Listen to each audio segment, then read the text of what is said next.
she about tore him a new one and was saying how like we're intentionally skipping past her kid and all this stuff. And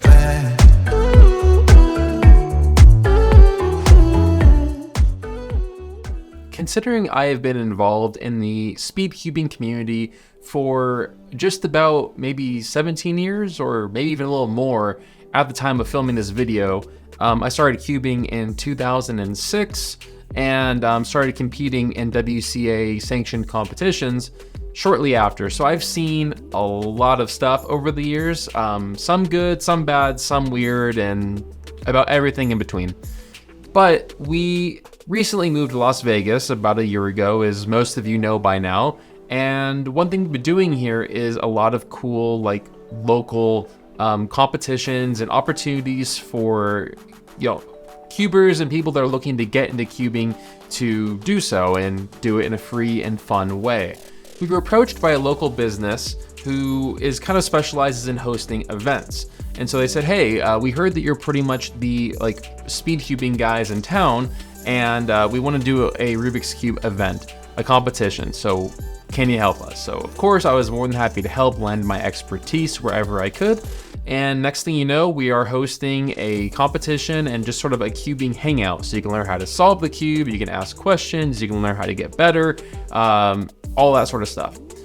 So the day of the competition, or the event I should call it, it was a pretty relaxed day. We had a pretty decent turnout of local cubers that were coming by, hanging out, competing, just having a really good time. And surprisingly, there were a lot of non-cubers that were coming by and were super interested in learning more about solving the cube. And so we had a small little vending area set up where we had some basic, just an intermediate and beginner level speed cubes available for sale. This one young kid in particular, I think he had to have been maybe 7 or 8. I'm not entirely too sure, but he kind of kept lingering around the vending area for quite a while, and it wasn't really a problem. I just sort of noticed that he seems to really be taking a notice in solving the cube. So after maybe about 45 minutes of the kid messing around and kind of convincing his mom that he would learn how to solve the cube and not just buy it and toss it into his closet to be forgotten about for the rest of time, she buys him a 3x3, and we conduct the sale and go about our way. I give them all the resources for how to solve it and think that that is where things end, but I could not have been more wrong. So I noticed after this, I don't know if I should call him a kid, but this young person, we'll refer to him as, acquired their cube.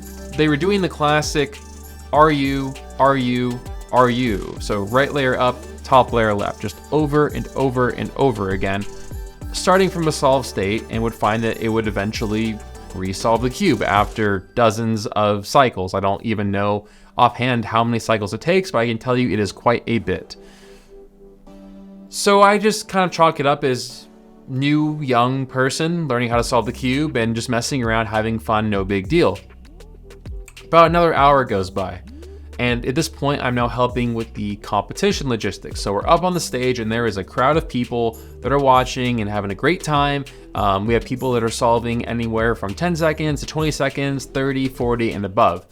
So everyone's having a good time, and then I see that this young person is in line to compete in the competition, and he was kind of standing not in the line, but sort of next to the line, in the line but not in the line, and so he never would walk up the stairs to get up onto the stage. And I figured maybe he's just asking for tips or tricks from any of the other cubers that are waiting to compete. Well, I'm after maybe 10 minutes after I noticed that this person is waiting in line, I guess their mom came up on stage and just about tore Justin, who works with us and was also helping me with the competition. She about tore him a new one and was saying how we're intentionally skipping past her kid and all this stuff, and we're just as nice as we can. Look, lady, we're not skipping past anybody, but we have a line that's going, so he needs to get into line to actually go up the stage and be called up to compete. So we get it all sorted out, and I could just see her in the crowd just like fuming, and kind of rightfully so. I mean, she had like a newborn and just seemed like she had a lot going on. So we get the kid up on stage, and I just assume that maybe this kid or person or whatever we're calling him at this point is like a young genius prodigy for cubing, and somehow already learned how to solve it. I was half expecting him to whip out the solve guides that we had available and put it on the table and follow the algorithms, and that wouldn't have been too big of a deal.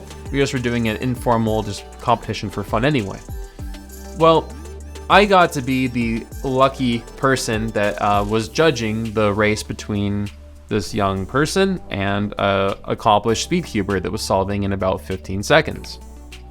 So we scramble the cubes, put them underneath the cube covers. You say, "Are you ready?" "Okay, yes, you're ready." 3, 2, 1, go, and covers come off. Well, if someone could have taken a picture of the look on my face, the horror / disbelief / realization of what was about to happen or what was happening, I would pay you a lot of money for that picture. Because I look over and see that this young person is just doing the classic "are you move" over and over and over again. And of course, that's not going to work when you're starting off with an already scrambled cube.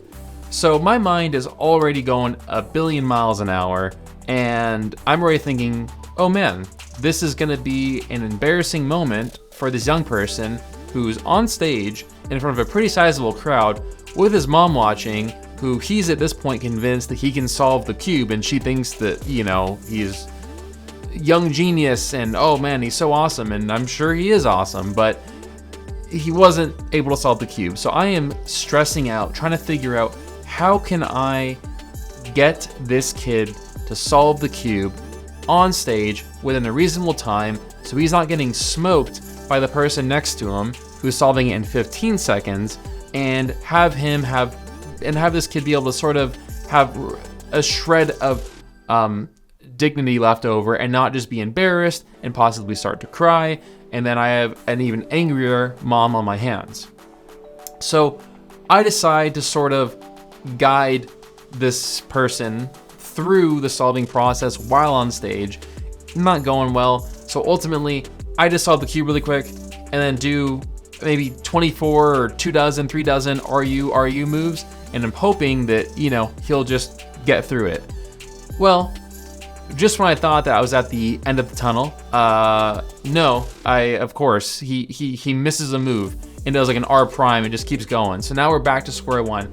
So I repeat this process maybe 3 times, get the cube solved, get him off stage. He's happy. I think I did a good job of making him not feel embarrassed. I didn't even have the heart to look the mom in the eyes.